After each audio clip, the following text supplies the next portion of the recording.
Hey Jeremiah, I got your request for talking about more octave shapes. So the most common octave shape is just this one. That's 5 and 7. But that, you can just move that around, like, or you can do the same thing up here. So that's the over 2. You go over 2 from whichever note. So 1, 2, and then up 2. So that's that one. I actually like to use my pinky more often than my ring finger. But then when you go up to the D string, like another octave shape you should know is you go over 3, because the tuning of the B string causes this note to be over here. So that would be like this. So that would be 5. Let's say the root note was right there, then the octave of it would be. And it's going to be the same thing if you moved it up higher. So those are the most basic octave shapes you should know. So make sure you can go like, or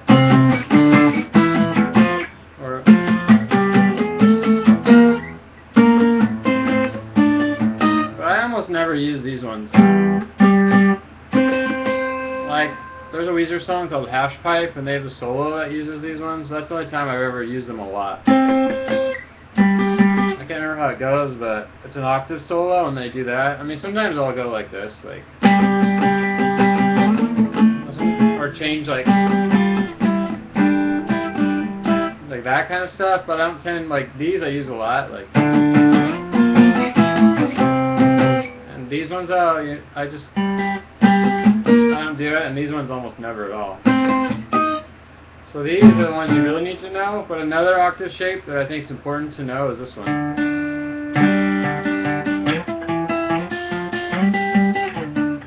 So most people know this from a C chord. See 3 and 5, 3 and 1, like these outer notes are both C, so this is an octave.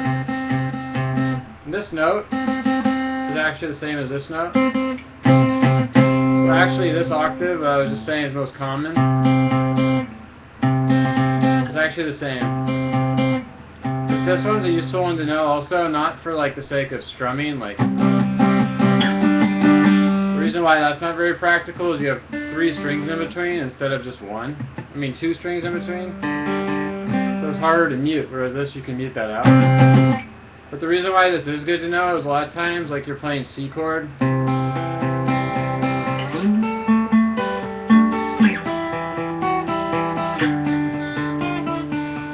You can move that shape around and add notes to it, just being careful not to hit the in-between strings.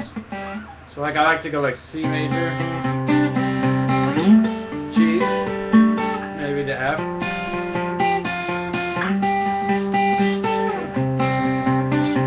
And what's kind of cool about it, since it's just an octave, you don't really have to worry, like, if you're going C to D minor, you can actually do it real easy just like this.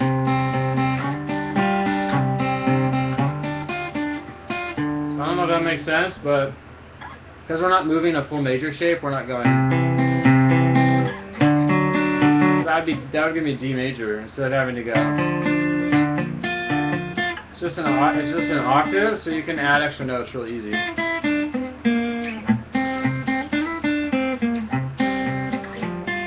So that's a cool one to know. And really, that's it in terms of octaves I actually use. I mainly just use these.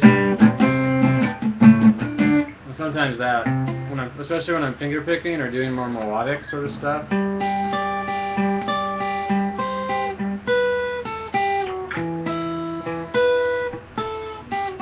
Like that kind of thing, it would be useful.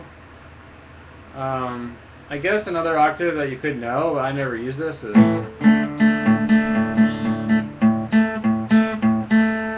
this is 5 and 2. And this note's actually the same as this.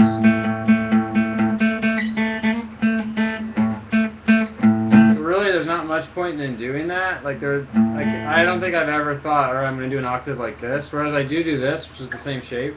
I don't really think about this one because it's just such a big stretch. But the time this does come up is sometimes you do stuff like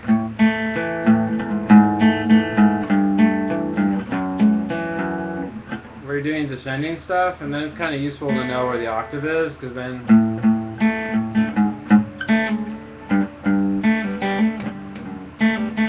you could know where the 7 and flat 7 are. But that's not a very useful one for moving around. And this one too, I don't use it very much. This would be another octave. So it's actually the same shape as, like, here is the octave. That's the same. So this is the octave of this note.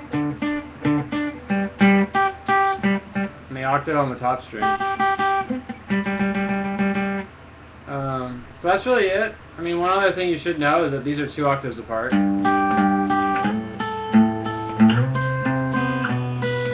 The outer 2 strings are 2 octaves apart. You could check it like this. There's 1 octave. There's the next octave of E in that note.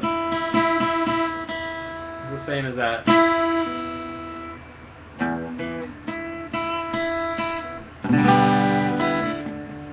And that's really it. I mean, I don't use anything else. Like, I guess, I mean,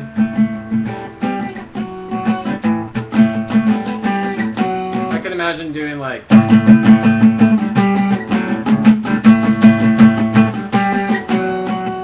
but I wouldn't, like, something like that, I can't imagine going, you know, like, it's kind of like you're either using these octaves on electric, like these style,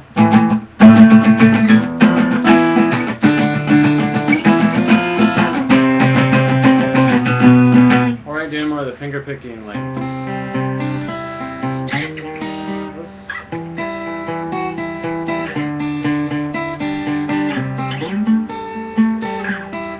Usually I don't mix them. So I thought there would be more to say about this, but that's pretty much it. So,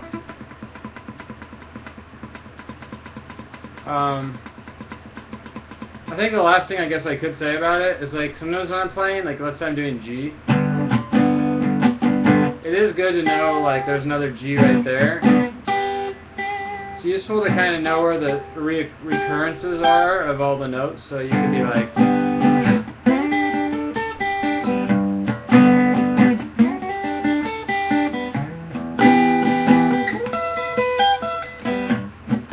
right there what I'm thinking about is, like, I know I'm on G, I have this lower G, and then I want to slide up to the octave of this G.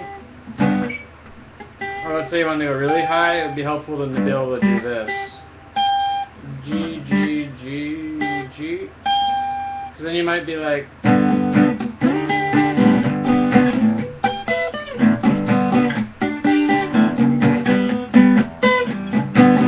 right there I went to that G.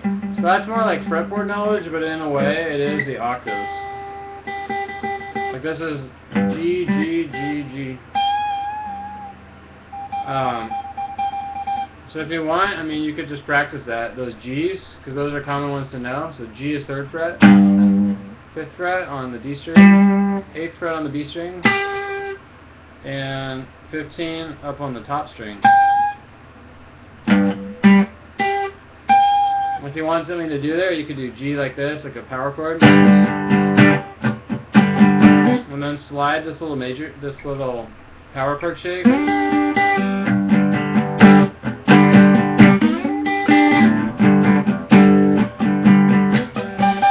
Maybe up here you go.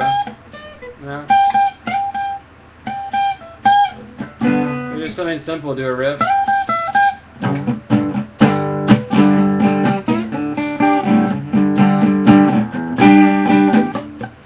Actually, I would try this. This would be a good exercise. G5.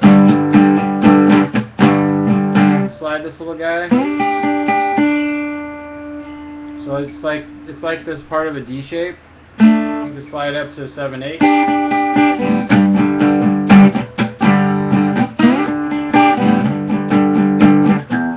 then you can go to this G. Because it's such a big gap from here to here, you might go to this G. 10, 12, 12. And then you could be This is a kind of a common trick that I like to do. Like, so I'm sliding to this G.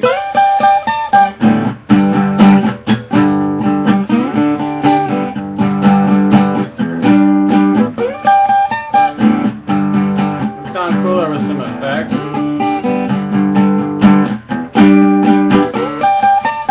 So I don't know if that makes sense, but that's kind of like, usually when I'm trying to get some concept like this, you know, you could do this all day long, and it would get into your brain, but it's not really like mixed into.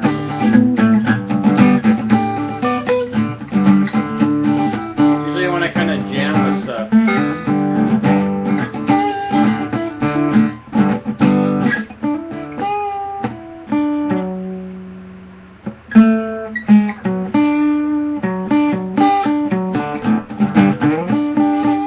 A lot of times I like to kind of figure out what kind of jumps could I make.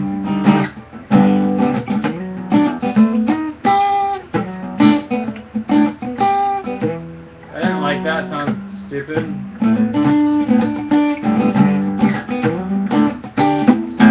You can slide to the 10th fret to G.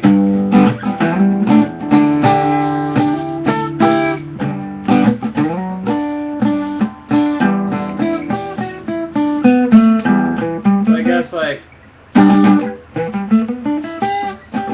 knowing that pentatonic right there would be kind of useful. I'm not sure if it makes sense what I'm saying, but like when you learn exercises like that, try to like come up with riffs around it.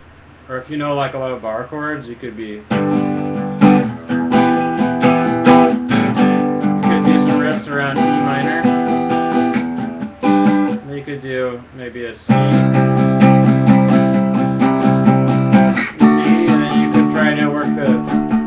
The G octaves in there.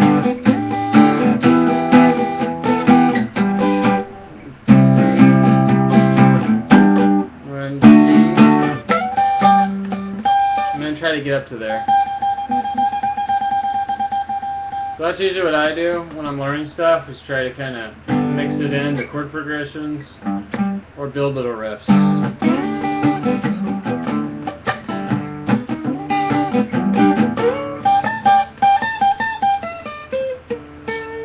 Because then when you come across those chords later, you'll have like access to that info. So hopefully that's helpful. Alright.